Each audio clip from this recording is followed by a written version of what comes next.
কেমন আছো তোমরা সবাই? আশা করি সবাই তোমরা খুব ভালো আছো। আগের ভ্লগেই তোমাদের সাথে শেয়ার করেছি আমি, মা, দাদা আমরা ভাইজ্যাগ এসছি বাই রোড। এখনো পর্যন্ত পৌঁছয়নি। আজকে আমাদের ডে 2। তোমরা তো আগের ভ্লগে দেখলেই কত বৃষ্টি পড়ছিল। এখন বৃষ্টিটা আর পড়ছে না। মাঝে আমরা 4টা সাড়ে 4টে নাগাদ একটা চায়ের দোকানে দাঁড়িয়েছিলাম। কি সুন্দর দেখো, দূরে একটা পাহাড় দেখা যাচ্ছে। এই ছোটো ছোটো এই যে পাহাড়গুলো দেখা যায় না রাস্তা দিয়ে যাওয়ার সময়, অথচ তাকে ছোঁয়া যাবে না কাছে গেলে। আমার নিজের একটা এই অনুভূতিটা খুব অদ্ভুত লাগে। কি সুন্দর কাশফুলগুলো হয়েছে দেখো চারিদিকে। এই দৃশ্যগুলো দেখলে মনেই হয় না যে আমরা বাংলার বাইরে এসেছি। আসলে সিজন তো একই, তাই জন্য হয়তো সব জায়গায় একই দৃশ্য দেখা যায়। তবে কাশফুলগুলো দেখে মনে হলো যে আর মাত্র কটা দিন বাকি দুর্গাপুজোর। কালকে আমরা এত বৃষ্টি দেখেছি, এখানে এসে রোদ ঝলমলে আকাশটা দেখতে খুব ভালো লাগছে। তাই বাবাকে ফোন করে জানলাম আমাদের ওখানে এখনও বৃষ্টি হচ্ছে কালকের মতোই। আমরা ভাইজ্যাগ পৌঁছে গেছি, তবে এখানকার মেন অ্যাট্রাকশন হলো আরকে বিচ। তাই আরকে বিচের কাছে গিয়েই আমরা হোটেল বুক করি। আমাদের যাত্রার প্রথম সমুদ্র দর্শন হয়ে গেল। এখন বাজে 8:30, আর একটু পরেই আমরা আরকে বিচ পৌঁছে যাব। এটা আরকে বিচ নয়, আরকে বিচেরই সমুদ্র, তবে আরকে বিচ আর একটু দূরে। এখন বাজে প্রায় 8:45। আমরা হোটেলে যাব, তার আগে একটু আরকে বিচে দাঁড়ালাম। আমাদের এই পুরো জার্নির একটা অনেক বড় আমরা এনার্জি এখান থেকে নিয়ে নিলাম। ওই যে দূরে পাহাড়টা দেখা যাচ্ছে, ওইটার নাম ডলফিন হাউস। এই যে দেখলাম পাহাড় আর সমুদ্র একসাথে, প্রথম যে দেখাটা, এটার অনুভূতি বলে বোঝাতে পারবো না। আমাদের ভাইজ্যাগের এখন 3 দিনের ঠিকানা হলো Shri Durga beach green house. আমাদের রুম নাম্বার হলো 517।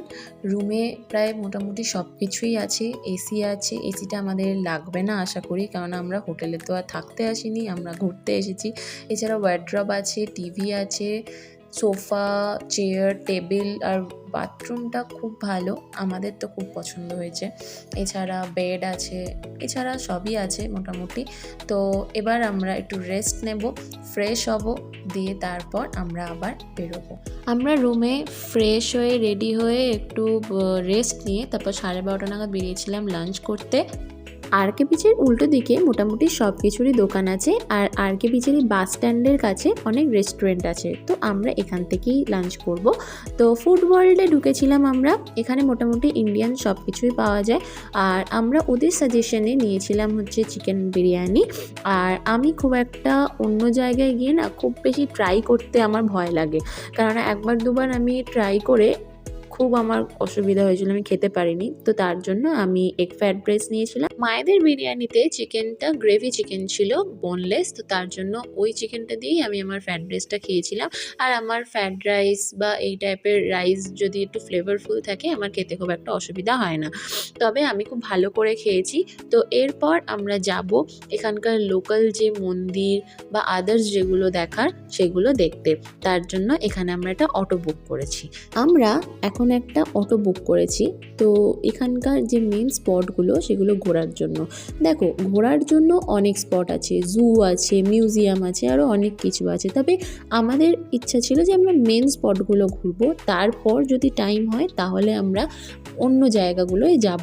তো মেন স্পটগুলো আমরা চুজ করেছিলাম Kailasagiri, Simhachalam temple, Rushikonda, Thotlakonda, natural arch, আর ইয়ার্দা বিচ। এছাড়া ওদিকে গেলে ডলফিন নোজ। তো এইগুলো আমাদের লিস্টে ছিল।